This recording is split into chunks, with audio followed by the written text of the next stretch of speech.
welcome back to Taunton, everyone, for the second day of the Tri Series. England have got the short straw today. They're playing the two matches in one day. First up, England against South Africa, and then later on, England against New Zealand. So, Sid, what are the possible scenarios for the end of today? Okay, well, the teams are looking to qualify for the final in Chelmsford next weekend. If England beat South Africa, then England are definitely through.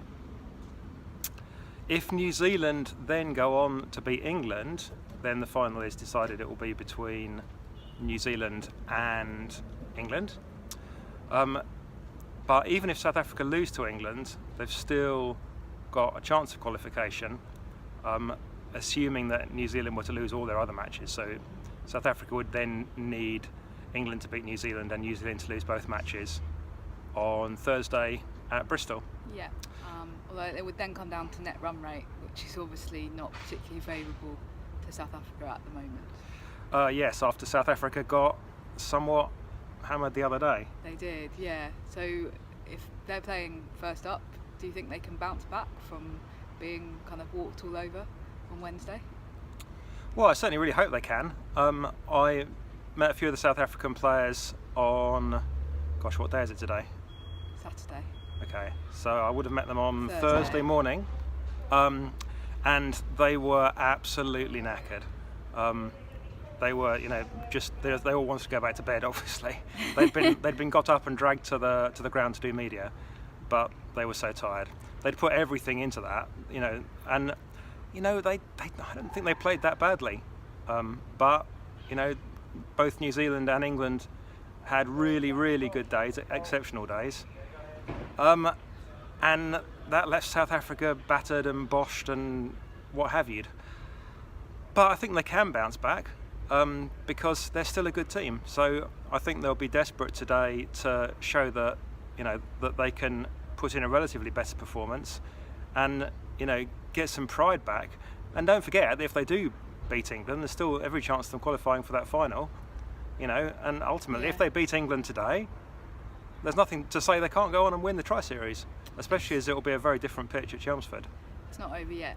Absolutely I not. guess as well, I wouldn't want to make Kapil Ismail cross, which presumably they are feeling quite cross, and they'll be raring to go today. So that's going to be interesting to see what the result of that is. But I mean, one question that we might ask is, do we think South Africa have got the same firepower in their batting, which it seems increasingly clear that you need in women's T20 in order to compete? And we did that interview with Laura Wolfart that we published on the site yesterday, and she was saying that she's trying to develop her T20 game because she's really more of a player that kind of flourishes in the longer formats of the game.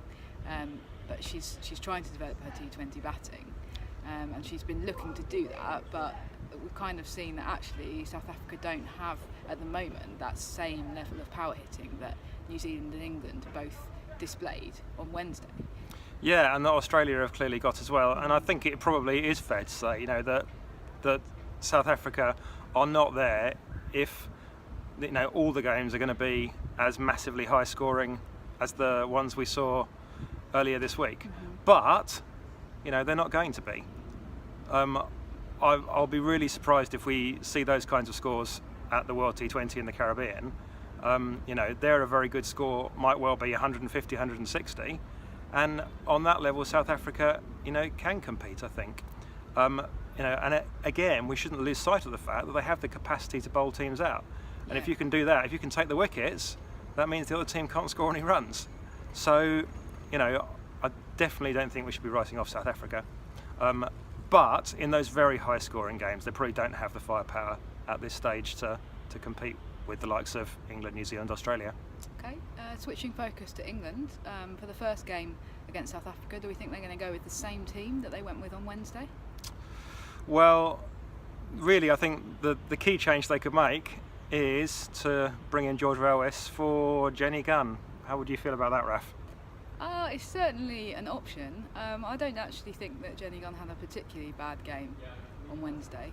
We were looking at the economy rates earlier, weren't we? And she didn't have a spectacular economy rate as she has done in the past. And she did obviously drop that catch, but she then went on and took another catch, and she nearly pulled off the most spectacular catch on the boundary, kind of just sort of diving. And it would have been an amazing one-handed catch, and she just couldn't quite hang on to it. But I don't think that that Robbo will necessarily think that she had a bad game and will necessarily drop her. But it'll be interesting to see. Yeah, I mean, it's absolutely, Jenny Gunn's absolutely in Mark Robinson's plans for the Caribbean. Yeah. He wouldn't have selected her for this series if he didn't think that she was going to be one of the players he was going to be taking to the World T20. And she does She remains an occasionally important versatility player, and she does occasionally have a couple of bad games, but then she's always managed to bounce back in the past and then prove her worth. So I think worth sticking with. And I also think, you know, if you as a team have beaten the other side as comprehensively as South Africa were beaten by England on Wednesday, then why change? yeah, well, why change might be moving into the second game, Raf. Sure. Because, you know, players will be potentially tired. Now, if England were to win the first game, we've said that they're already going to be qualified, might they then make up to 3 changes? I mean, who have we got available? We've got Georgia Ellis, Tash Farrant and Laura Marsh. Yeah.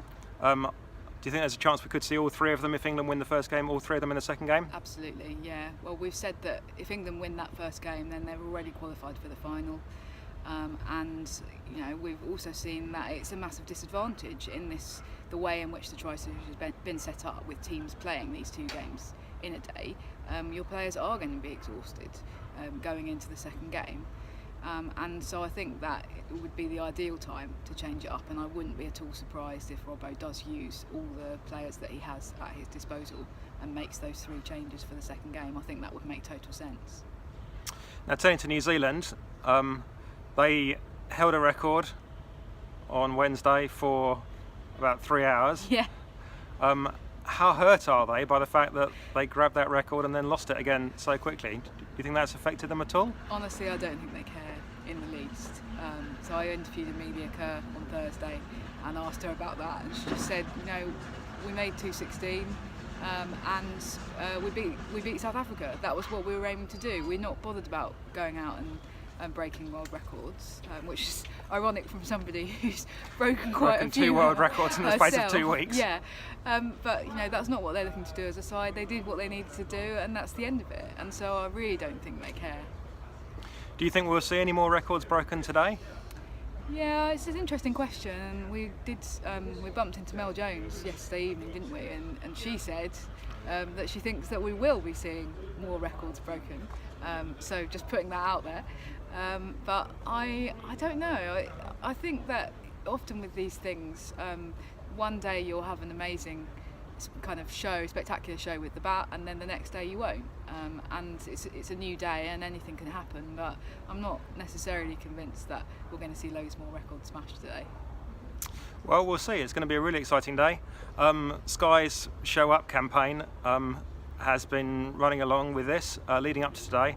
They're hoping to get a full house, I believe. Is that right, Ref? Yeah, they are. We think they're probably nearly sold out now, so capacity of this ground is about 6,000, so that'll be a really great crowd in to see these 2 England games. So it should be a brilliant day.